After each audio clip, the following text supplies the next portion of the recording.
नमस्कार. ही जी दिसत आहे ही माझी मामे बहीण आहे. तर ही मी जशी जशी सांगत आहे तशी तशी माझ्या आजीसोबत बोबड्या बोलमध्ये भांडत आहे. नमस्कार. आजच्या ब्लॉगमध्ये तुम्हा सर्वांचे मनापासून स्वागत आहे. मी प्रांजली आणि आजच्या ब्लॉगची सुरुवात होत आहे आईकडे. मी माझ्या आईकडे गेलेली होती. तिथे पाहुणे आले होते, म्हणजे आईचे काका आले होते.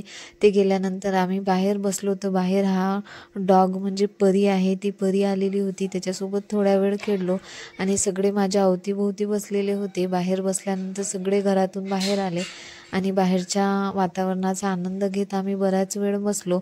आणि थोड्या वेळातच आई म्हणाली की जा बाहेर, थोडंसं काम होतं ते करून ये. ते काम करून आली आणि मुलांना पण थोडंसं बाहेर फिरवून आली.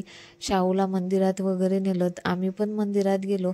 आईच्या घराच्या समोरच मंदिर आहे आणि मंदिर एवढं छान आहे, परिसर एवढा स्वच्छ सुंदर मोठा परिसर आहे की खूपच करमतं. अगदी घराच्या समोरच मंदिर आहे. तिथे दर्शनासाठी गेलो, दर्शन वगैरे घेतलं. मुलांना टिक्का प्रसाद सगळं दिलं आणि त्यांचं पण दर्शन झालं. त्याच्यानंतर आम्हाला थोडंसं बाहेर जायचं होतं, तर दर्शन घेऊन आम्ही बाहेर गेलो. बाहेर निघाल्यानंतर आम्हाला शॉपमध्ये थोडंसं काम होतं, साडी घ्यायच्या होत्या.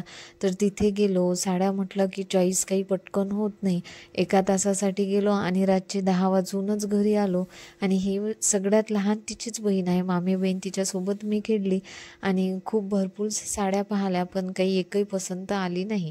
शेवटी आम्ही घरी आलो. घरी आल्यानंतर शाहू खूप रडत होता, मला काय आणलं, मला काय आणलं. तर तिच्यासाठी मी एक साधी चप्पल आणली होती, त्याला तिथे वापरायसाठी पाहिजे होती. तर चप्पल आणल्यानंतर त्याला घालून वगैरे पाहिली. त्याचं थोड्या वेळ झालं आणि जेवणं वगैरे करून झोपलं. दुसऱ्या दिवशी सकाळी मला जायचं होतं.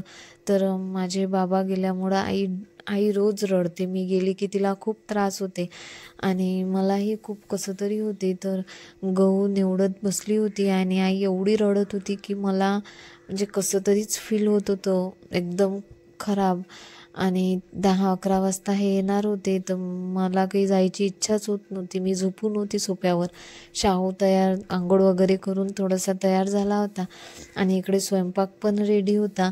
शेवटी यांची येण्याची वेळ झाली. मग मी कुठं थोडीशी उठून रेडी झाली आणि जेवण वगैरे केलं आम्ही. यांना पाहुणचार होता आणि हे आले, बॅग वगैरे पॅक केली आणि यांचं झालं जेवण वगैरे. मग आम्ही निघालो अमरावती जायला, कारण मला डॉक्टरकडे जायचं होतं अमरावतीला. तर आम्ही अमरावतीला गेलो.